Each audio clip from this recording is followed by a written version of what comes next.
ابھی آ جائیں گے، واجد نے اسے تسلی دی، لیکن اب سعید کو وہ صورتحال غیر معمولی لگ رہی تھی۔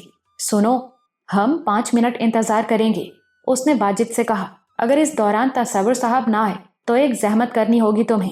واجد کا منہ بن گیا۔ اس کا خیال تھا کہ سعید اس سے چائے اور بسکٹ لانے کو کہے گا۔ وہ سوالیہ نظروں سے سعید کو دیکھتا رہا۔ سعید نے دراز سے 5 کا نوٹ نکالا اور اس کی طرف بڑھایا۔ ڈی سی صاحب کے چپڑاسی سے چائے اور بسکٹ لانے کا کہہ دینا۔ اس کا اشارہ عارف کے چپڑاسی کی طرف تھا۔ ٹھیک ہے، واجد نے نوٹ لیتے ہوئے کہا، لیکن میرے خیال میں تم بلا وجہ پریشان ہو رہے ہو۔ اندر کمرے میں عبدالحق سلطان صاحب کو ایکسپورٹ کے طریقہ کار کے بارے میں بتا رہا تھا۔ سلطان صاحب بڑی توجہ اور دلچسپی سے سن رہے تھے۔ حکومت ایکسپورٹ کی خاص طور پر حوصلہ افزائی کر رہی ہے، عبدالحق نے کہا، لیکن ایکسپورٹ پروموشن بیورو سے تو مجھے یہ تاثر نہیں ملا۔ سلطان صاحب بولے، بدقسمتی سے کسی برے افسر سے ملاقات ہو گئی ہوگی آپ کی، شاید یہی بات ہے۔ سلطان صاحب نے کہا، یہ بتائیں کیا ایکسپورٹ کرنا بہتر رہے گا؟ میرے خیال میں باہر ہماری دستکاری کی مصنوعات کے لیے بڑی گنجائش ہے، عبدالحق نے کہا، لیکن اب اس کے لیے گفتگو پر توجہ مرکوز رکھنا دشوار ہو رہا تھا۔ اس کے حساب سے تو اب تک چائے اور بسکٹ آ جانے چاہیے تھے۔ بہرحال وہ گفتگو کرتا رہا۔ سلطان صاحب بہت مطمئن اور خوش دکھائی دے رہے تھے۔ آخر عبدالحق کو ایکسٹینشن پر سعید کو کال کرنا پڑا۔ کیا بات ہے سعید؟ سوری سر، بس 2 منٹ انتظار کر لیں سر، سعید نے کہا۔ وہ عارف کے چپڑاسی کو چائے لانے کے لیے بھیج چکا تھا۔ ٹھیک ہے، شکریہ سعید۔ عبدالحق کے لہجے میں جھنجھلاہٹ تھی، لیکن چند منٹ بعد عارف کے چپڑاسی کو چائے اور دیگر لوازمات کے ساتھ کمرے میں آتے دیکھ کر اسے حیرت بھی ہوئی اور تشویش بھی۔ یہ تو اسے معلوم تھا کہ شاہد نے آج چھٹی کی ہے، لیکن تصور صاحب تو موجود تھے اور وہ بہت ذمہ دار آدمی تھے۔ کہیں خدا نخواستہ ان کی طبیعت تو خراب نہیں ہو گئی؟ آپ نے تو تکلف کر ڈالا حضرت، سلطان صاحب نے کہا۔ ایسی تو کوئی بات نہیں، بسکٹ لیجیے نا، چائے پیتے ہوئے اچانک سلطان صاحب نے کہا۔ جب میں آیا تو باہر ایک اور صاحب بیٹھے تھے آپ سے ملنے کے لیے، آپ انہیں اتنا انتظار کروا رہے ہیں؟ مجھ سے ملنے کے لیے؟ عبدالحق کے لہجے میں حیرت تھی۔ ایسا ہوتا تو سعید مجھے بتاتا۔ سلطان صاحب نے لباس اور حلیہ بیان کیا تو عبدالحق سمجھ گیا کہ تصور صاحب کی بات ہو رہی ہے۔ مجھے دیکھتے ہی وہ کمرے سے نکل گئے، سلطان صاحب نے بتایا۔ انہیں یقیناً آپ سے کوئی کام ہوگا۔ وہ آپ کو دیکھتے ہی چلے کیوں گئے؟ آپ جانتے ہیں انہیں؟ جی، میں میر صاحب کو ایک عمر سے جانتا ہوں، بلکہ ان کے ابی جان کو بھی۔ میر صاحب؟ عبدالحق نے حیرت سے دہرایا۔ لکھنؤ کے بڑے رئیس تھے بڑے میر صاحب۔ آم کے باغات، زمینیں، حویلی، کیا کچھ نہیں تھا ان کے پاس، لیکن پاکستان کے نام پر سب کچھ چھوڑ کر پورے گھرانے کو صرف تن کے کپڑوں میں لے کر نکل کھڑے ہوئے۔ میر صاحب ان کے اکلوتے بیٹے ہیں۔ نام کیا ہے ان کا؟ سید تصور حسین، اعلیٰ نسب بھی ہیں، نجیب الطرفین سید ہیں۔ مجھے تو اشتیاق ہونے لگا ان سے ملنے کا۔ بہت نفیس آدمی ہے اور وہ یقیناً آپ سے ملنے آئے تھے۔ مجھے تو علم نہیں، ممکن ہے پھر آئیں تو انہیں میرا سلام کہیے گا۔ سلطان صاحب نے ایک کاغذ پر اپنا پتہ اور فون لکھ کر عبدالحق کی طرف بڑھا دیا، اور یہ انہیں دے دیجیے گا۔ ان سے کہیے گا کہ بس فون پر اپنا عطا پتہ بتانے کی زحمت کر لیں، میں خود ان کے دولت خانے پر حاضری دوں گا۔ سلطان صاحب کے جانے کے بعد عبدالحق بیٹھا تصور صاحب کے بارے میں سوچتا رہا۔ سلطان صاحب کے لہجے میں کتنا احترام تھا ان کے لیے، اور انہوں نے تصور صاحب کو اپنے گھر آنے کے لیے نہیں کہا، بلکہ کہا کہ وہ خود ان کے گھر حاضری دیں گے۔ تو کیا دبدبہ رہا ہوگا ان کے گھر آنے کا۔ دوپہر کے کھانے کے وقت تک تصور صاحب واپس آ گئے تھے، مگر اس روز عبدالحق کو ان کا کھانا لے کر آنا اچھا نہیں لگا، لیکن ان کی خودداری کو اسے اندازہ ہو چکا تھا۔ وہ انہیں ٹھیس بھی نہیں پہنچانا چاہتا تھا۔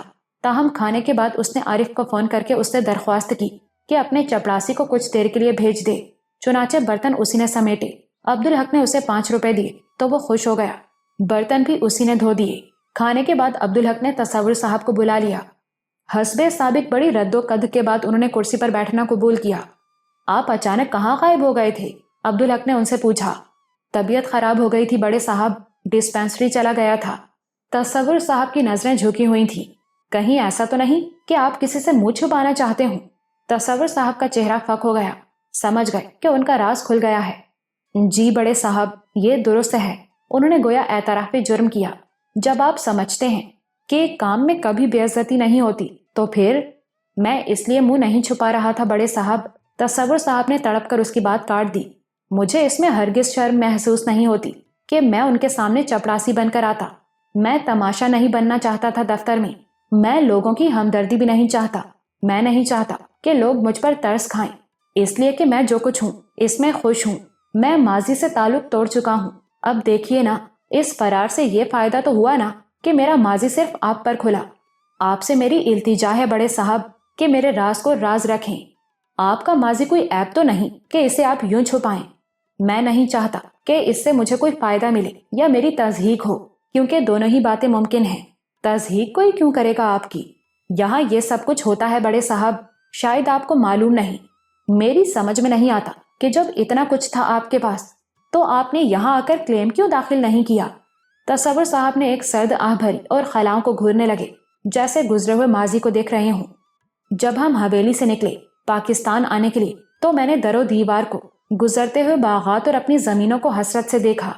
ان کی آواز کہیں بہت دور سے آتی محسوس ہو رہی تھی۔ تو ابی جان نے کہا، نظریں نیچی کر لو فرزند، سب کچھ اللہ کا دیا ہوا ہے۔ یہ زمین بھی اللہ کی تھی، اس کا کرم کہ اس نے ہمیں عطا کر دی۔ اب ہم اسی لیے اس زمین کو چھوڑ کر پاک سرزمین میں جا رہے ہیں۔ تم سوچتے ہوگے فرزند کہ آخر ہم یہاں کیوں نہیں رہ سکتے؟ تو یہ بات نہیں، رہ سکتے ہیں ہم، لیکن مسلمانوں نے 1000 سال حکومت کی ہے یہاں، مسلمانوں کی روایتی رواداری کے ساتھ، وسیع القلبی کے ساتھ۔ مگر اب یہاں ہندو حکومت کرے گا اکثریت کے بل پر، اور وہ طبعاً تنگ نظر ہے۔ میری نظریں جو دیکھ رہی ہیں تم نہیں دیکھ سکتے میاں۔ 50 سال، زیادہ سے زیادہ 50 سال میں یہاں مسلمانوں کا مسلمان بن کر رہنا ناممکن ہو جائے گا۔ اور فرزند، یہ زمینیں، حویلیاں، جاگیریں جن کے لیے احمق مسلمان یہیں پڑے رہنے کی سوچیں، یہ تو اس سے بہت پہلے ہی چھن جائیں گی۔ پاکستان کی 2 گز زمین ان تمام زمینوں سے افضل ہے ہمارے لیے۔ اور میاں، فراخی کے بعد تنگی تو ہوتی ہے، اللہ آزماتا ہے، تنگی میں کبھی دل چھوٹا نہ کرنا۔ خوش رہنا کہ مسلمان ہو اور مسلمان بن کر عزت کے ساتھ جی رہے ہو۔ ہماری دعائیں انشاءاللہ تمہارے ساتھ ہوں گی۔ عبدالحق کی عجیب سی کیفیت تھی، وہ احترام سے سامنے بیٹھے اس شخص کو دیکھ رہا تھا جو اس کا چپڑاسی تھا۔ تو آپ کے والد محترم تو یہاں بہت خوش ہوں گے، اس نے پوچھا۔ وہ یہاں زندہ پہنچے ہی کب؟ انہوں نے پاکستان میں 2 گز زمین مانگی تھی، وہ انہیں مل گئی۔ تصور صاحب نے بے تاثر لہجے میں کہا، بلکہ ہمارے گھر میں تو کوئی بھی نہیں بچا سوائے ہمارے، اماں بیگم بھی گئیں اور بہنیں بھی۔ عبدالحق سن ہو کر رہ گیا۔ کمرے میں بہت دیر تک خاموشی رہی، پھر عبدالحق نے کہا، آپ نے میرے سوال کا جواب تو دیا ہی نہیں، آپ نے یہاں اپنی جائیداد کا کلیم داخل کیوں نہیں کیا؟ جواب تو دے دیا بڑے صاحب، شاید آپ تک پہنچ نہیں سکا۔ تصور صاحب بھی کسی اور ہی کیفیت میں تھے۔ میں سمجھا نہیں۔ وہاں کے بدلے کی زمین تو ہمیں یہاں مل گئی بڑے صاحب، ابی جان، اماں بیگم اور تینوں بہنوں کو 2-2 گز زمین، اور ہم زندہ ہیں تو اللہ کا شکر کہ اس نے رہنے کو ٹھکانہ دیا، اور کیا چاہیے؟ ابی جان نے واضح کر دیا تھا کہ یہاں کی 2 گز زمین وہاں کی تمام زمینوں سے افضل ہے۔ اس حساب سے دیکھا جائے تو ہم فائدے میں ہی رہے، ہمیں ہمارے حق سے زیادہ ہی مل گیا۔ آپ سید ہیں، اپنے نام کے ساتھ سید کیوں نہیں لکھتے آپ؟ نسبت اوقات اور اعمال دونوں سے بہت بڑی ہے، اس لیے۔ تصور صاحب نے سادگی سے کہا، مگر دوسروں کے بھلے کے لیے آپ کو اس کا اعلان کرنا چاہیے، کسی سے انجانے میں کوئی زیادتی۔ کیسی باتیں کر رہے ہیں بڑے صاحب؟ یہ تو اللہ کا دیا ہوا اعزاز، اس کا فضل ہے۔ میں تو پسند نہیں کرتا کہ اس حوالے سے دوسروں کو مروب کروں، انہیں اس عزت پر مجبور کروں۔ اللہ جسے چاہے عزت دے۔ چپڑاسی ہوں مگر اس نے مجھے عزت سے نوازا ہے۔ لیکن میں نے سنا ہے تصور صاحب کہ نسب کو چھپانا نہیں چاہیے۔ نسب تبدیل کرنا تو بہت بڑا جرم ہے جناب۔ میں آپ کا مطلب نہیں سمجھا، عبدالحق نے کہا۔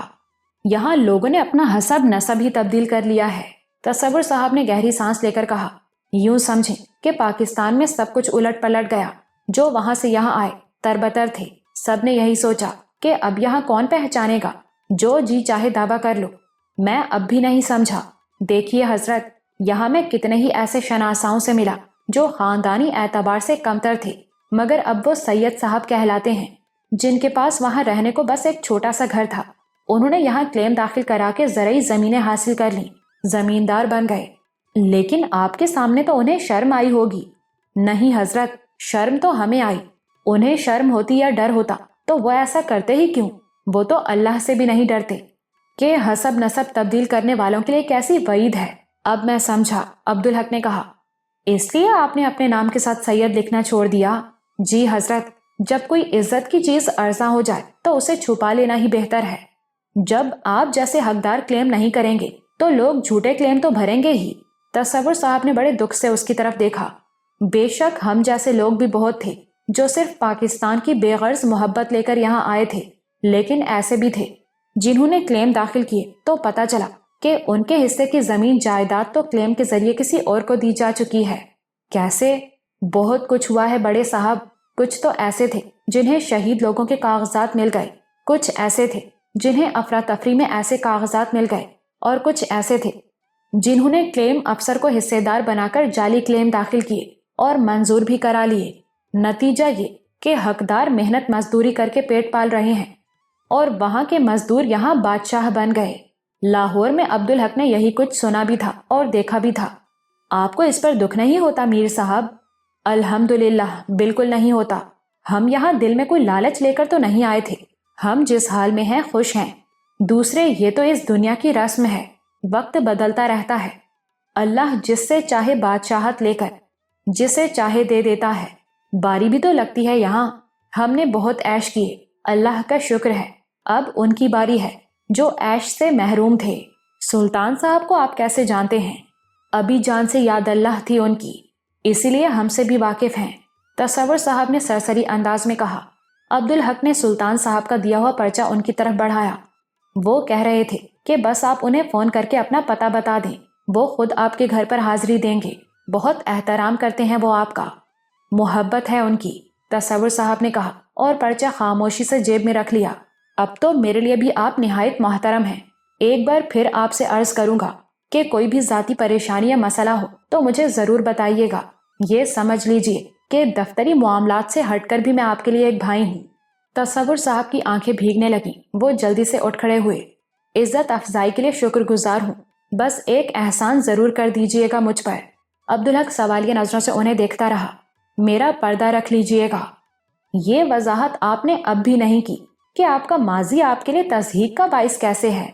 اللہ کا شکر ہے کہ اس نے مجھے محفوظ رکھا، لیکن میں نے اپنے جیسوں کی تصحیق ہوتے دیکھی ہے۔ کوئی کہے کہ ہندوستان میں ہم پر اللہ کا بڑا فضل تھا تو جواب ملتا ہے وہاں سے آنے والے تو سبھی یہی کہتے ہیں، اور ذرا لحاظ کیا تو پدرم سلطان بود کہہ کر گویا یہ سوال اٹھاتے ہیں کہ تمہاری اپنی اوقات کیا ہے۔ کوئی کہے کہ میں سید ہوں تو کہا جاتا ہے کہ وہاں سے تو کنجڑے کسائی بھی یہاں آ کر سید بن بیٹھے۔ اب آپ ہی بتائیے بڑے صاحب کہ آدمی یہ سب کچھ سن کر اپنے آباء و اجداد کو رسوا کیوں کرے؟ آپ نے ٹھیک فرمایا میر صاحب، اور آپ سے گزارش ہے کہ مجھے اس طرح پکاریے بھی نہیں، وہی پہلے والا رویہ رکھیے۔ میں معذرت خواہ ہوں میر صاحب کہ یہ بات میں نہیں مانوں گا، عبدالحق نے کہا۔ اب تو آپ میرے لیے بہت محترم ہیں، اور پھر میں آپ کا احترام کروں گا تو دوسرے لوگ بھی کریں گے، اس میں کوئی نقصان نہیں آپ کا۔ میرا آپ پر کوئی زور تو ہے نہیں، تصور صاحب نے مایوسی سے کہا، لیکن عبدالحق کی بات درست ثابت ہوئی۔ ماتحت افسروں کے رویے سے رہنمائی حاصل کرتے ہیں۔ عبدالحق کے انداز میں تصور صاحب کے لیے احترام دیکھا تو اس کے ماتحت بھی ان کا احترام کرنے لگے، اور ان کی دیکھا دیکھی دفتر کے دوسرے لوگ بھی انہیں میر صاحب کہنے لگے۔ 2 سال گزر گئے۔ تصور صاحب عبدالحق کے احسان مند تھے۔ پھر عبدالحق کو احساس ہوا کہ تصور صاحب کچھ پریشان سے لگ رہے ہیں۔ ان کے چہرے سے تو اس کا اندازہ نہیں ہوتا تھا، لیکن وہ کچھ غائب دماغ رہنے لگے تھے، جبکہ پہلے وہ ایک بار کی کہی ہوئی بات بھولتے ہی نہیں تھے۔ ایک دن عبدالحق نے ان سے اس سلسلے میں بات بھی کی۔ میر صاحب، ان دنوں خدا نہ خواستہ کچھ پریشان ہیں آپ؟ جی نہیں جناب، ایسی تو کوئی بات نہیں۔ آپ کو یہ خیال کیسے آیا؟ بس ایسے ہی۔ کیا مجھے دیکھ کر ایسا لگتا ہے آپ کو؟ نہیں، دیکھ کر تو نہیں لگتا، ایسی کوئی بات ہے بھی نہیں بڑے صاحب۔ لیکن اگلے چند روز میں عبدالحق کا یہ تاثر اور گہرا ہو گیا۔ البتہ وہ اسے اہمیت نہیں دے سکا۔ وجہ یہ تھی کہ ان دنوں آؤٹ پارٹی آئی ہوئی تھی، حسابات کی سالانہ پڑتال ہو رہی تھی۔ اس کے اور اس کے اسٹاف کے لیے وہ بڑی مصروفیت کا عرصہ تھا۔ اس روز آؤٹ پارٹی کے کچھ لوگ اس کے دفتر میں بیٹھے تھے۔ اہم دفتری باتیں ہو رہی تھیں کہ تصور صاحب جھجکتے ہوئے اندر آئے۔ عبدالحق ان کی طرف متوجہ ہو گیا۔ وہ بہت گھبرائے ہوئے تھے، چہرے پر ہوائیاں اڑ رہی تھیں۔ خیریت تو ہے میر صاحب؟ عبدالحق نے پوچھا۔ مجھے چھٹی چاہیے جناب عالی۔ کل کی؟ مجھے ابھی گھر جانا ہے بڑے صاحب، اور کل بھی دفتر نہیں آ سکوں گا۔ خیریت تو ہے میر صاحب؟ جی الحمدللہ، تصور صاحب نے جھجکتے ہوئے کہا۔ تو آپ چلے جائیے، سعید صاحب کو بتا دیجئے گا۔ لیکن تصور صاحب پھر بھی کھڑے رہے، انداز میں اب بھی جھجک تھی۔ عبدالحق آؤٹ پارٹی والوں کی طرف متوجہ ہو گیا تھا، کیونکہ اس کے خیال میں تصور صاحب کا مسئلہ حل ہو گیا تھا۔ تصور صاحب نے جھجکتے جھجکتے جیب میں ہاتھ ڈال کر ایک طے شدہ رکا نکالا اور کھنکھار کر گویا عبدالحق کو اپنی طرف متوجہ کیا۔ عبدالحق کچھ جھنجھلا سا گیا، تاہم اس نے نرم لہجے میں کہا، کیا ہوا میر صاحب، آپ گئے نہیں؟ تصور صاحب نے رکا اس کی طرف بڑھایا۔ یہ رکھ لیجئے سر، میری التجا ہے کہ گھر جا کر اسے پڑھ لیجئے گا۔ یہ کہہ کر وہ پلٹے اور کمرے سے نکل گئے۔ عبدالحق کو سچ مچ غصہ آیا۔ چھٹی کی درخواست وہ سعید کو بھی دے سکتے تھے۔ بہرحال رکا اس نے قمیص کی جیب میں رکھ لیا۔ یہ مداخلت اسے بہت بری لگتی تھی۔ یہ تو شاید چپڑاسی ہے آپ کا، آؤٹ پارٹی کے لوگوں میں سے ایک نے پوچھا۔ جی ہاں۔ عبدالحق اس کے لہجے پر بھی جھنجھلا گیا۔ وہ دن ہی شاید جھنجھلاہٹ کا تھا۔ زیادہ ہی منہ لگا رکھا ہے آپ نے، میں جانتا ہوں کہ کسے کتنی اہمیت دینی ہے۔ عبدالحق اپنے لہجے کی تلخی نہیں چھپا سکا۔ دفتر کا ڈسپلن خراب کر دیتے ہیں ایسے لوگ۔ عبدالحق کو شرمندگی ہوئی، کیونکہ کہی گئی بات درست تھی اور اس کی تردید ممکن نہیں تھی۔ اسے پھر تصور صاحب پر غصہ آنے لگا۔ چھٹی کی درخواست وہ سعید کو دے سکتے تھے، بلکہ وہ چھٹی کا بھی سعید سے ہی پوچھ لیتے۔ وہ ایکسٹینشن پر اس سے اجازت لے لیتا۔ یہ دفتری طریقہ کار ہوتا جس پر کوئی اعتراض نہیں کر سکتا تھا، لیکن یہ ایک غیر معمولی بات تھی، کیونکہ تصور صاحب کبھی چھٹی نہیں کرتے تھے۔ کجا یہ کہ دفتر آنے کے بعد چھٹی لے کر جانا۔ اس نے جواب دینے کے بجائے کام کی بات شروع کر دی۔ جس عرصے میں آؤٹ ہوتا تھا وہ اس کے اور اس کے اسٹاف کے لیے بہت تھکا دینے والا ہوتا تھا۔ کبھی کبھی تو دفتری اوقات کے بعد بھی کافی دیر تک رک کر کام کرنا ہوتا تھا۔ اس روز زیادہ ہی دیر ہو گئی تھی۔ مغرب کی نماز اس نے دفتر میں ہی پڑھی۔ گھر پہنچتے پہنچتے عشاء کا وقت ہو گیا تھا۔ گھر پہنچا تو نور بانو نے کہا، اتنی دیر کر دی آپ نے؟ کام زیادہ ہو تو دیر ہو ہی جاتی ہے، عبدالحق نے جھنجھلا کر کہا۔ ویسے کام تو کل بھی کیا جا سکتا تھا، چھٹی کے وقت تو آدمی گھر پر آ جائے۔ میں یہاں اکیلی ہوتی ہوں، نوکرانی ہے تمہارے پاس، برابر میں ہی عارف بھائی ہیں، مگر آپ کی بات تو اور ہے۔ پتہ ہے کتنی طبیعت خراب ہوئی ہے میری آج۔ میں تو کتنی بار کہہ چکا ہوں کہ تم لاہور چلی جاؤ، آپ سے دور تو نہیں رہ سکتی میں، نور بانو نے خوشامدانہ لہجے میں کہا۔ وہ سمجھ گئی تھی کہ اس وقت عبدالحق تھکن کی وجہ سے چڑچڑا ہو رہا ہے، ایسے میں بحث و تکرار نقصان دہ ثابت ہوگی۔ تو پھر برداشت کی عادت ڈالو، میں آج کا کام کل پر چھوڑنے کا قائل نہیں ہوں۔ کپڑے نکال کر رکھ دیے ہیں میں نے، آپ کپڑے تبدیل کر کے ہاتھ منہ دھو کے آئیں، میں کھانا لگاتی ہوں۔ عبدالحق بیڈ روم کی طرف چلا گیا۔ کھانا کھا کر اس نے عشاء کی نماز پڑھی، کچھ دیر قرآن پڑھا اور پھر سو گیا۔ اگلے روز تصور صاحب دفتر نہیں آئے۔ عبدالحق کے ذہن سے وہ بات ہی نکل گئی۔ پھر اس کے بعد تصور صاحب دفتر آئے تو پریشان ہی نظر آ رہے تھے، لیکن عبدالحق کی پوری توجہ آؤٹ پارٹی کی طرف تھی، وہ اس طرف دھیان ہی نہیں دے سکا۔ اس روز بھی آؤٹ پارٹی کے لوگ اس کے دفتر میں بیٹھے رہے۔ تصور صاحب کئی بار کمرے میں آئے، کبھی چائے لے کر اور کبھی کھانا لے کر۔ عبدالحق کو احساس ہوا کہ وہ کچھ مضطرب ہیں، اس سے کچھ کہنا چاہتے ہیں، مگر اس نے ان کی حوصلہ افزائی نہیں کی۔ پچھلی بار بھی ان کی وجہ سے اسے آؤٹ پارٹی والوں کی بات سننی پڑی تھی اور یہ اسے اچھا نہیں لگا تھا۔ اس پر وہ ان سے چڑا ہوا تھا، اس نے انہیں نظر انداز کر دیا۔ اگلے روز آؤٹ پارٹی والوں کے آنے سے پہلے تصور صاحب اس کے کمرے میں آئے۔ اس نے سر اٹھا کر انہیں دیکھا۔ جی میر صاحب، آپ مجھ سے کچھ خفا ہیں بڑے صاحب؟ آپ کے خیال میں نہیں ہونا چاہیے، عبدالحق نے الٹا ان سے سوال کیا۔ تصور صاحب کے چہرے کی رنگت متغیر ہو گئی۔ میں سمجھا نہیں جناب، میں نے آپ سے پہلے دن ہی کہا تھا کہ دفتر کے ڈسپلن کی بڑی اہمیت ہے۔ عبدالحق کا لہجہ سخت تھا۔ تصور صاحب نادم کھڑے تھے۔ عبدالحق نے ان سے بیٹھنے کو بھی نہیں کہا۔ ویسے ڈسپلن کی بات سننے کے بعد شاید وہ اس کے کہنے پر بھی نہیں بیٹھتے۔ آپ نے آؤٹ پارٹی والوں کے سامنے اس دن مجھے شرمندہ کرا دیا۔ دیکھے نا، وہ تو باہر کے لوگ ہیں، میں بہت شرمندہ ہوں جناب عالی۔ دراصل اہلیہ کی طبیعت بہت خراب ہے، تو آپ سعید صاحب سے بات کر سکتے تھے، عبدالحق نے کہا۔ وہ تو میں نے کر لی تھی، تو پھر میرے پاس آنے کی کیا ضرورت تھی؟ کم از کم آؤٹ پارٹی والوں کے سامنے نہ آتے۔ مجبوری تھی جناب عالی، میں تو نہیں سمجھ سکا آپ کی مجبوری۔ ہم نے تو ساری تفصیل لکھ دی تھی جناب، وہ بے بسی سے بولے۔ تفصیل کی اتنی ضرورت بھی نہیں تھی، عبدالحق نے بے رخی سے کہا۔ تصور صاحب گنگ ہو کر رہ گئے، ان کی پیشانی پر پسینے کے قطرے چمک رہے تھے۔ عبدالحق نے سر اٹھا کر انہیں دیکھا، اسے ان کی نگاہوں میں التجا نظر آئی۔ کچھ کہنا چاہتے ہیں آپ؟ تصور صاحب جھجکتے رہے، کچھ گومگو کی کیفیت میں تھے۔ عبدالحق کو ان پر ترس آنے لگا۔ اچانک اسے ان کا پس منظر یاد آیا۔ کہیے نا، کیا کہنا ہے آپ کو؟ اب کیا کہیں صاحب، جو نہیں کہنا تھا وہ بھی کہہ چکے ہم تو پھر ہمیں بتا دیجئے کہ آپ کا فیصلہ کیا ہے؟ فیصلے کی کیا بات ہے، اتنی سی بات۔ اسی وقت ایڈیٹر صاحب آ گئے۔ میرے لیے کیا حکم ہے بڑے صاحب؟ آپ دوسری درخواست لکھ کر سعید کو دے دیجئے، عبدالحق نے کہا۔ تصور صاحب کے چہرے پر الجھن نظر آئی، جیسے وہ کچھ سمجھ نہیں پا رہے ہوں۔ دوسری درخواست لکھوں؟ جی ہاں، یہی کہا ہے میں نے، اور وہ سعید صاحب کو دے دوں؟ تصور صاحب نے زخمی لہجے میں کہا۔ ان کے لہجے میں تعجب اور بے یقینی بھی تھی۔ جی، دفتر کا یہی طریقہ کار ہے۔ تصور صاحب کے کندھے جیسے ڈھلک گئے، وہ جانے کے لیے پلٹے۔ اور ہاں میر صاحب، عبدالحق نے انہیں پکارا۔ وہ پلٹے تو ان کی نگاہوں میں امید کی چمک تھی۔ جی بڑے صاحب، چائے بھجوا دیجیے گا شاہد سے؟ بہت بہتر جناب۔ عبدالحق نے ان کی مایوسی بھی دیکھی تھی۔ ان کا زخمی لہجہ اس کی سماعت تک پہنچا تھا، لیکن وہ اس کی وجہ سمجھنے سے قاصر تھا۔ دوسری درخواست لکھنے کی بات پر ان کا رد عمل کچھ ایسا تھا جیسے وہ ان کے لیے توہین ہو۔ اسے نہیں لگتا تھا کہ وہ دوسری درخواست لکھ کر دیں گے۔ اسے افسوس ہونے لگا۔ قصور تو اس کا بھی تھا، انہوں نے درخواست لکھ کر اسے دی تھی اور وہ جیب میں رکھ کر بھول گیا تھا۔ اس نے سوچا آج وہ نوربانو سے پوچھے گا کہ جیب میں سے وہ درخواست نکالی ہے اس نے اور کہاں رکھی ہے، لیکن اسے پھر جھنجھلاہٹ ہونے لگی۔ درخواست براہ راست اسے دینے کی تو کیا تھی، سعید کو دینی چاہیے تھی۔ کس سوچ میں ہے عبدالحق صاحب؟ ایڈیٹر صاحب نے چونکا دیا۔ کچھ نہیں، اور آپ سنائیں؟ بات آئی گئی ہو گئی۔ اس شام بھی دفتر میں دیر تک کام رہا۔ گھر جانے کے لیے وہ ایڈیٹر صاحب کے ساتھ ہی آفس سے نکلا تو بیرونی کمرے میں صرف تصور صاحب تھے۔ سب لوگ چلے گئے؟ اس نے ان سے پوچھا۔ جی بڑے صاحب۔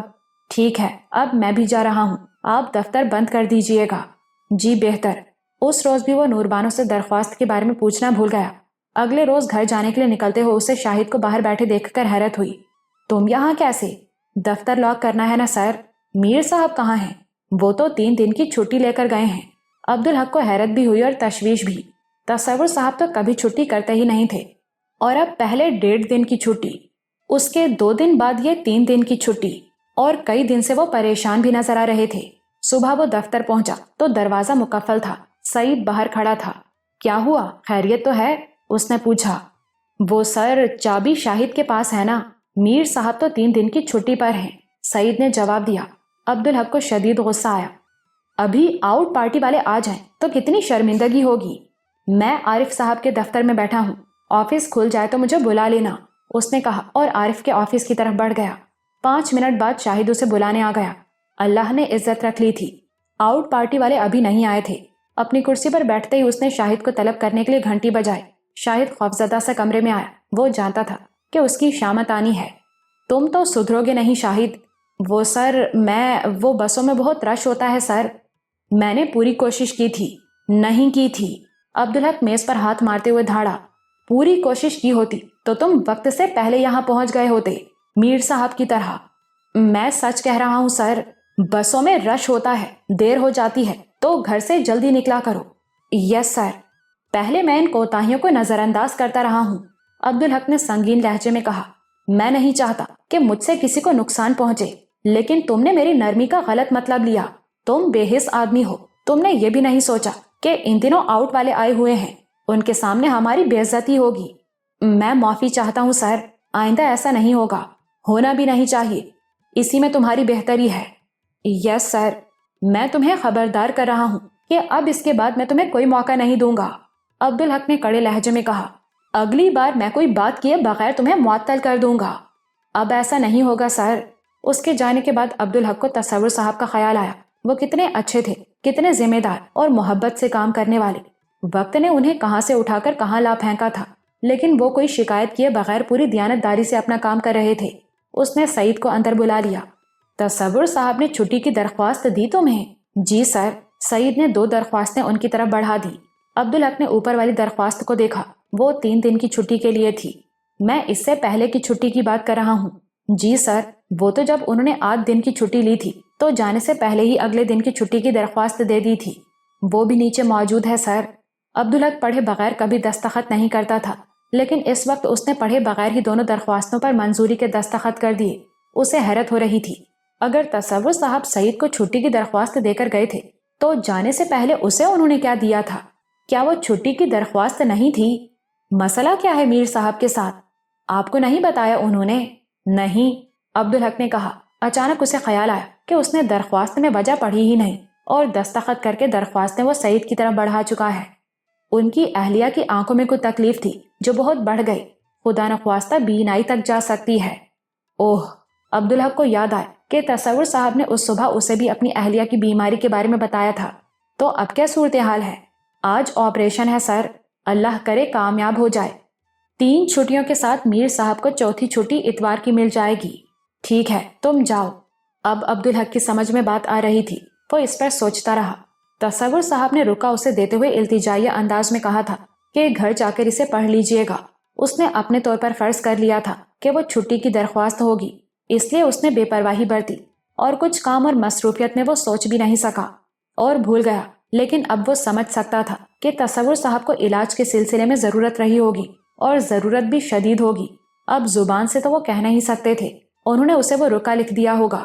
بدقسمتی سے وہ اس نے پڑھا ہی نہیں۔ اب اس کی سمجھ میں آ رہا تھا کہ اس صبح وہ اس سے کیوں پوچھ رہے تھے کہ اس کا فیصلہ کیا ہے، اور وہ حیران ہوا تھا کہ اس میں فیصلے کا پہلو کہاں سے نکل آیا۔ پھر جاتے جاتے انہوں نے پوچھا تھا، میرے لیے کیا حکم ہے بڑے صاحب؟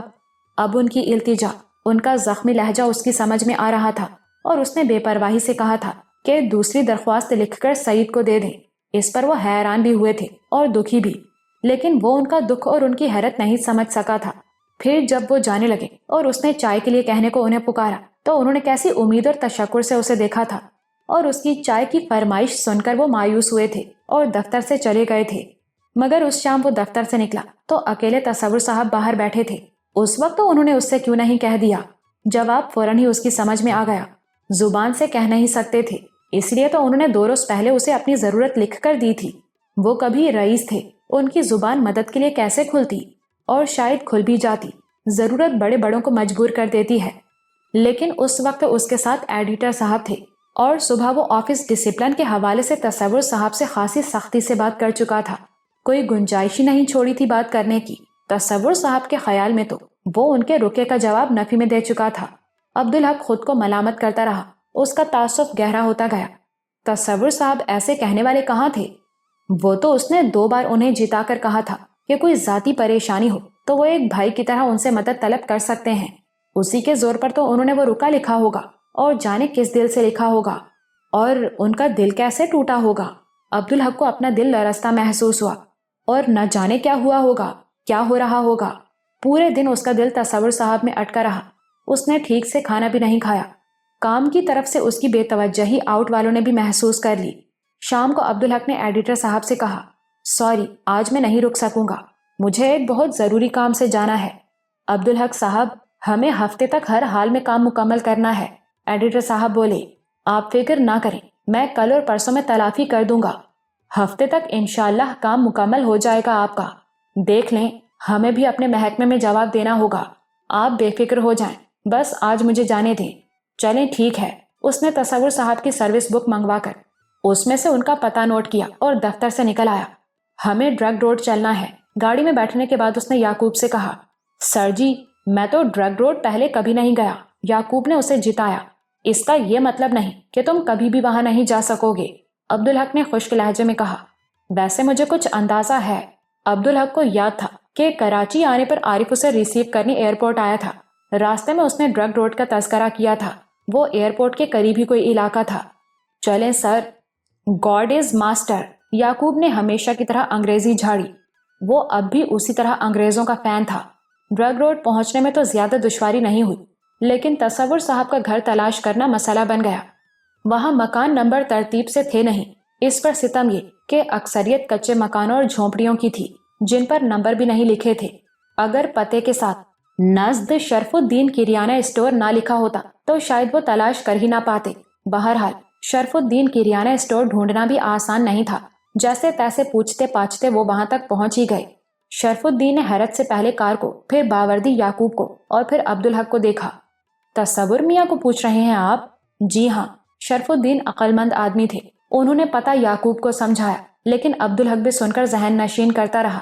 وہ پتہ یعقوب کے لیے اتنا پیچیدہ تھا کہ شرف الدین کا بتایا ہوا پہلا موڑ مڑتے ہی اس نے گاڑی روکی اور دونوں ہاتھوں سے سر تھام کر بیٹھ گیا۔ کیا ہوا مسٹر جیکب؟ سر، دس بلڈی بھول بھلائیاں۔ اب پتہ نہیں لیفٹ مڑنا ہے کہ رائٹ؟ تم بس میرے کہنے پر عمل کرتے رہو مسٹر جیکب۔ یعقوب نے گاڑی پھر سٹارٹ کی۔ انگریز میں بڑی خوبیاں تھی سر، اس نے کبھی ایسی بے نشان بستیاں آباد نہیں کی، نہ یہاں کوئی نمبر ہے نہ بستی کا کوئی سر پیر۔ اٹس ٹیریبل سر، انگریز نے نہ کبھی ایسے آزادی حاصل کی نہ ایسے اپنا وطن بنایا۔ عبدالحق نے حقارت سے کہا، تم گاڑی چلاؤ یعقوب۔ یعقوب چوکنا ہو گیا۔ یعقوب کہہ کر پکارنا اس بات کی دلیل تھی کہ اب انگریزوں کی تعریف کرنا مخدوش ہوگا۔ کئی بار کی لیفٹ رائٹ کے بعد عبدالحق نے ایک کچے مکان کے سامنے گاڑی رکوا دی۔ یہی ہونا چاہیے تصور صاحب کا گھر۔ اب وہاں اندھیرا ہو گیا تھا، گاڑی کے گرد بچے جمع ہو گئے۔ عبدالحق نے باہر اتر کر جائزہ لیا۔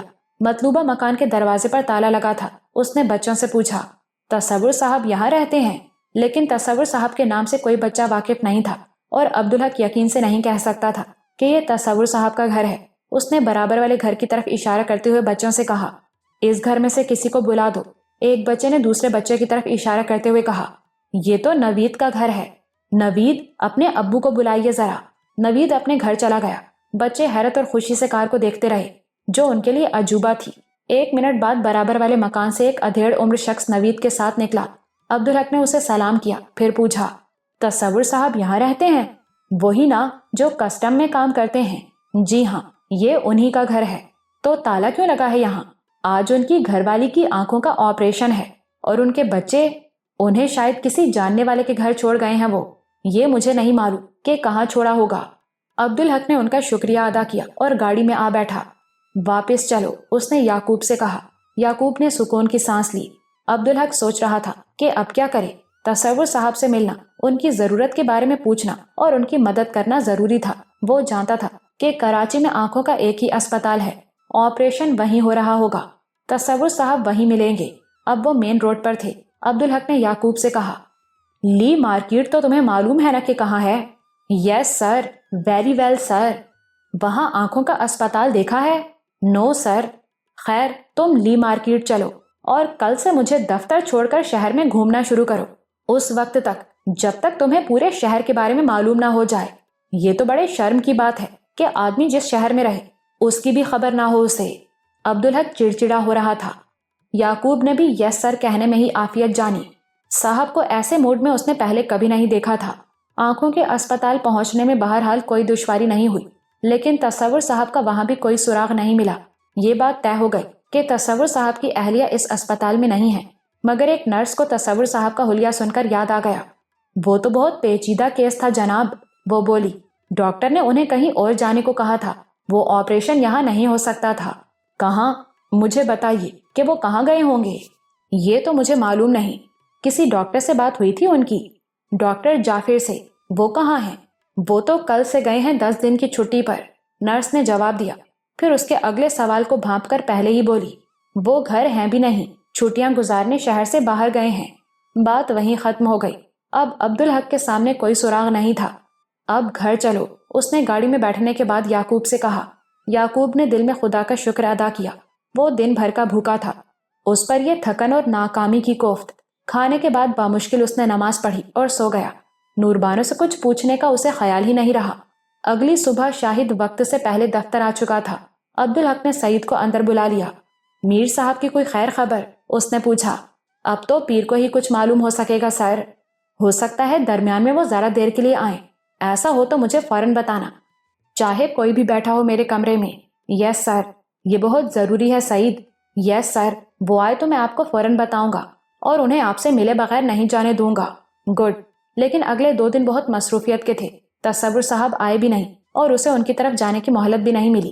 ایڈیٹر صاحب سے وہ کام نمٹانے کا وعدہ جو کر چکا تھا، اب اس سے پیچھے بھی نہیں ہٹ سکتا تھا۔ دونوں دن بہت دیر تک کام کرنے کے باوجود کام ختم نہیں ہو سکا۔ اس کے نتیجے میں اتوار کو بھی دفتر آنا پڑا۔ اتوار کی ساپہر کام نمٹانے کے بعد وہ ایڈیٹر صاحب کے ساتھ الوداعی چائے پی رہا تھا۔ تھکن کے باوجود سب خوش تھے کہ کام وقت پر نمٹ گیا۔ میں آپ سے بہت متاثر ہوا ہوں عبدالحق صاحب، ایڈیٹر صاحب نے کہا۔ آپ کے ساتھ کام کر کے خوشی ہوئی۔ ایسی کیا بات دیکھی آپ نے مجھ میں؟ لطف یہ ہے کہ آپ کو پتہ ہی نہیں۔ ایڈیٹر صاحب ہنسنے لگے۔ آپ اس محکمے کے سربراہ ہیں، لیکن آؤٹ کے تمام عرصے میں عام اسٹاف کی طرح کام میں لگے رہے، یہ کوئی معمولی بات نہیں۔ میرے خیال میں تو یہ میرا فرض تھا۔ ممکن ہے ایسا ہو، لیکن میں نے تو کچھ اور ہی دیکھا ہے. یہ کام ماتحتوں کو سونپ دیا جاتا ہے. میں نے کبھی کسی اسسٹنٹ کلیکٹر کو اس کام میں دلچسپی لیتے ہوئے نہیں دیکھا. وہ تو بس ایڈیٹر سے پوچھ لیتے ہیں کہ کام کیسا چل رہا ہے. آفس ٹائم کے بعد ان کے رکنے کا تو کوئی سوال ہی نہیں. لیکن میں سمجھتا ہوں کہ یہ میری ذمہ داری ہے. کمی بیشی کی جواب دہی بھی مجھے کرنی ہے, میرے ماتحتوں کو نہیں. بڑے عہدے کی ذمہ داری بھی تو ہوتی ہے نا. کوئی مسئلہ ہو, کوئی واؤچر غائب ہو یا کہیں کوئی گھپلا ہو تو مجھے اس کا جواب دینے کے لیے موجود ہونا چاہیے. کم از کم میں نے تو ایسا کوئی افسر نہیں دیکھا عبدالحق صاحب.